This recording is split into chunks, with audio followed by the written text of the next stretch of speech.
लाखों करोड़ों बार समझाने के बावजूद भी हम ऐसे अटेम्प्ट करते हैं और कई बार सर हम ऐसे पहुंच पाते हैं और कई बार हम ऐसे। पूरी मैथ अटेम्प्ट करने वाले बहुत कम वैरायटी देखी जाती है, बिकॉज वो फिजिक्स केमिस्ट्री में उलझे रहते हैं।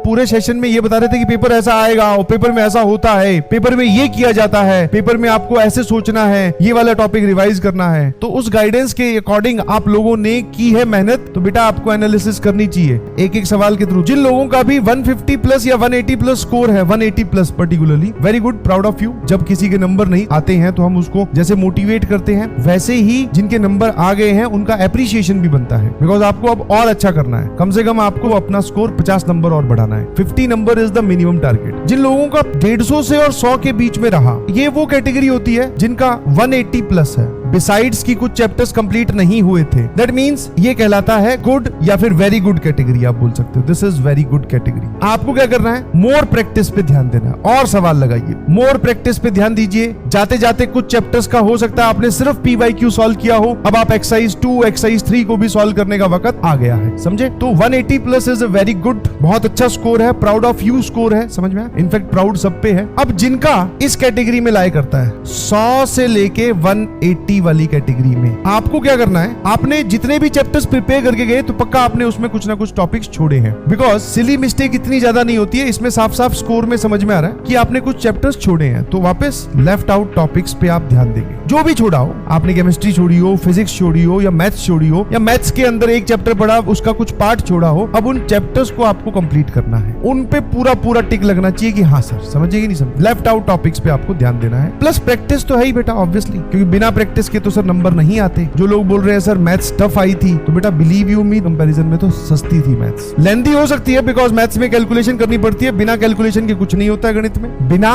कैलकुलेशन के कुछ नहीं होता है गणित में। और एक जनरल ऑर्डर जो पेपर में दिया जाता है, लाखों करोड़ों बार समझाने के बावजूद भी हम ऐसे अटेम्प्ट करते हैं और कई बार सर हम ऐसे पहुंच पाते हैं और कई बार हम ऐसे। पूरी मैथ अटेम्प्ट करने वाले बहुत कम वैरायटी देखी जाती है, बिकॉज वो फिजिक्स केमिस्ट्री में उलझे रहते हैं। आपका स्कोर मैथ्स में कम आ रहा है, उसका एक मेजर कारण ये भी है कि मैथ्स सबसे लास्ट में होती है, और जब हम पहुंचे तो आइडियल टाइम ये नहीं है कि 1 घंटा नहीं जी। केमिस्ट्री तो 30 मिनट्स मैक्सिमम या 45 मिनट, चलो बच्चों के हिसाब से। फिजिक्स भी 45 मिनट्स वाली ही आई थी, 45 तो सर समझ गए, बाकी टाइम कहाँ था भाई? जो मैथ्स रोते थे, जो अभी भी बीच में बोलेंगे मैथ्स टफ है ना, मैं आपको अभी भी बोल रहा हूँ, क्योंकि मैं दोबारा इस बात को रिपीट नहीं करूंगा।